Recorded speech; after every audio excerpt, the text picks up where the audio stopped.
ଶୀତୁଆ ସକାଳ ମୁଁ ଆଜି ଗାଁକୁ ଆସିଛି ଆଉ ପଖାଳ ମୋତେ ଘରମଣି ଆଣି ଦେଇଦେଲେଣି ଦେଖନ୍ତୁ। ଆଉ ତା ସହିତ ଏଇଟା ହେଉଛି ଭିଟାମିନ୍ ଭଜା। ଭିଟାମିନ୍ ମାନେ ମୁଁ କାହାକୁ କହେ ଜାଣିଛନ୍ତି ନା, ବନ୍ତଳ କଦଳୀକି ମୁଁ ଭିଟାମିନ୍ କହେ। ଆଉ ଏଇଟା ହେଉଛି ସଜନା ଶାଗ ଆଉ ସୋରିଷ ଶାଗ କୋଚିଳା ଶାଗ ପଡ଼ି ଭଜା ହେଇଛି। ଏଇଟା ଆଳୁ ଭର୍ତ୍ତା ହେବ, ଏଥିରେ ଆମ୍ବୁଲ ଧଣିଆ ପତ୍ର କଞ୍ଚା ଲଙ୍କା ଦିଆହେଇକି ଦଳା ହେବ ରସୁଣ। ଏଠି କାକୁଡ଼ି, ଏଠି ବି ଅଛି କାକୁଡ଼ି, ଲେମ୍ବୁ ବି ଅଛି। ଆସ ଖାଇଦେବା। ଘରମଣି ଆସିଗଲାଣି। ଘରମଣିଙ୍କ ଭିଡ଼ିଓ ବହୁତ ଦିନ ହେଲାଣି ଆସିନଥିଲା, ଆଜି ଆସିଲା ଘରମଣିଙ୍କ ଭିଡ଼ିଓ।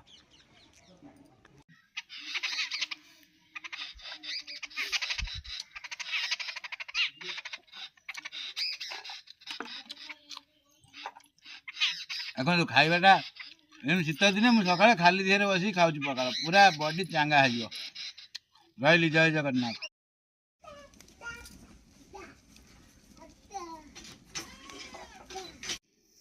ଦେଖନ୍ତୁ ଆଜି ଏଇଟା ଆମ୍ବୁଲ, ଏଇଟା ଶୁଖିଲା ଲଙ୍କା ପୋଡ଼ା ହେଇଛି, ଆଉ ଧଣିଆ ପତ୍ର ପିଆଜ ଦିଆହେଇକି ଝୋଳ ହେବ।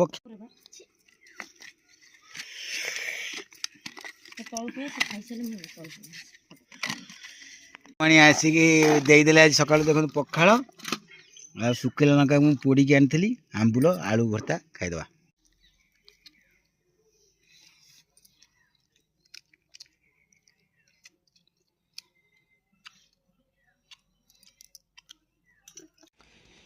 ଶୀତୁଆ ସକାଳ ଦେଖନ୍ତୁ, ପୁରା ପଖାଳ, ତା ସହିତ ଏଇଟା ଆମ୍ବୁଲ ଝୋଳ ହେବ, ଏଇଟା କାକୁଡ଼ି, ଏଇଟା ଆଳୁ ଭର୍ତ୍ତା ହେଇଯାଇଛି, ତା ଦେହରେ ଲଙ୍କା ଲୁଣ, ଏଠି ବଢ଼ି ବି ଥୁଆ ହେଇଛି। ଦେଖିବା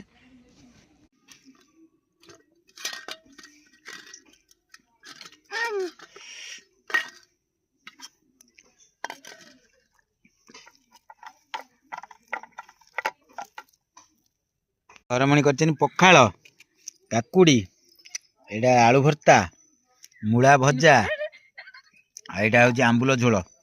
ଏଇଟା ପିଆଜ ଆଣି ଦେଲେଣି, ଘରମଣି ଏଇଠି ବସିଛନ୍ତି, ଆମେ ଖାଇବା ଆଉ।